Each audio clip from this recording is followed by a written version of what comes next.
Let's start with, obviously, the conversation that was held between the Russian ambassador to Zambia and your party president, Dr. Fred Membe. There was a lot of talks also around in what capacity he was speaking in and what role he's playing in having these conversations. Let's talk about this and the importance, even from him as a party leader himself, having these talks with the Russian ambassador. What impact is this supposed to have? The Socialist Party, in terms of its manifesto, it emphasizes three pillars. One is justice, the second one is equity, the third one is peace. And the topic of today and why President Membe went to the ambassador is about peace. So it is something that we're interested in. Peace in our country, but also international peace. And as a political party, we are a government in waiting. And we have to engage other stakeholders. We have to talk to all types of people and find out their views. And our view is that war can never be a solution. War is devastating. War is the last solution to settlement of any dispute. And because of that, we feel strongly that apart from the efforts of government, civil society, opposition political parties also have a role to play. Let's start off with the Zambian side. How would you rate the government's involvement or their role in ensuring that they're actively speaking or actively involved with what's happening within Russia and Ukraine? So Zambian government, unfortunately, our previous and current government does not have the stature in terms of securing and talking about world peace. Zambia used to be a hub for peace building, for peacemaking some time back, in the 1960s, in the 1970s. I would say even in the 1980s. But we have had a leadership whose credibility and also international stature is quite low. So when you listen to the proclamations of the Zambian government, they are not really there as a power, as a force. That is, for example, rallying the African Union and the leadership to have a say in terms of encouraging dialogue in the war that is going on. As you rightly pointed out, a lot of them are deciding to stay on the fences. There are a few of the African leaders that have taken a partisan position in favor of the narrative that is being spread by the United States. And that's unfortunate because if you know the history of Russia, you know the history of the Soviet Union and what happened, the promises that were made not to expand NATO, and what has happened over the past 30 years or so, is incredible. And Russia did make it very clear. They said, this is a red line. Ukraine, if you come this way, make Ukraine a NATO member, then you're endangering our security, and we won't accept it. And we have examples in history. The Cuban crisis was as a result of Cuba requesting for missiles from the Soviet Union. And the USA said, this is a no-go area. You can't have missiles that are targeting or targeted against the US so near, just some 90 kilometers away. And when it comes to security of a country, the international laws at times are set aside. And Russia has been at this for more than 30 years now. They have been complaining.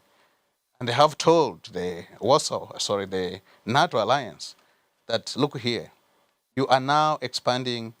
You have gotten into about 7 countries that were formerly from the Soviet Union, members of the Warsaw Pact.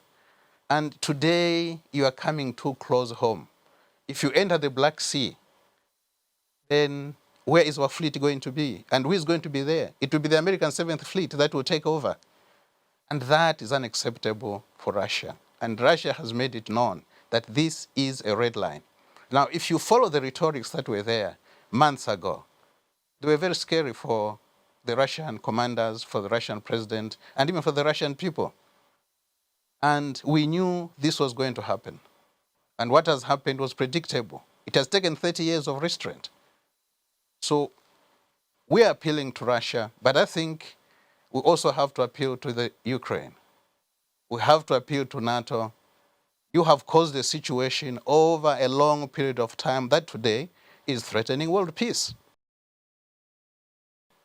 When we look at what the narrative also has been from people back home here, I think we're seeing a good number of people who are either also afraid and are hoping that the government of the day should not meddle in the affairs of Russia and Ukraine. But even if the Zambian government had to, what impact do you think it would have in voicing out with what's going on, or just African leaders generally? What impact do you think our nations here will have in creating that diplomacy that people want to see between Russia and Ukraine?